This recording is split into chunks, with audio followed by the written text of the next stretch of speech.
పైసలు ఎప్పుడు ఇస్తావు బే? అరే హౌలే పైసలు అడగదు ఇట్లానే నారా. అట్లా నువ్వే నేర్పి ఎట్లనో. అరే నీకు పైసలు ఎట్లా అడగాలో నేను నీకు నేర్పిస్తా.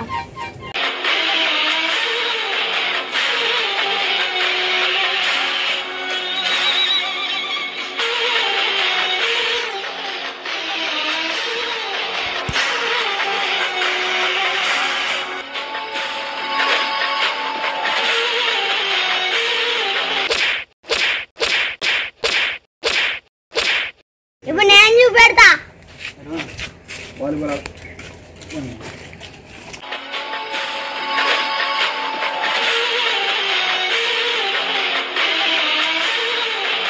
పైసలు ఎప్పుడు ఇస్తావురా?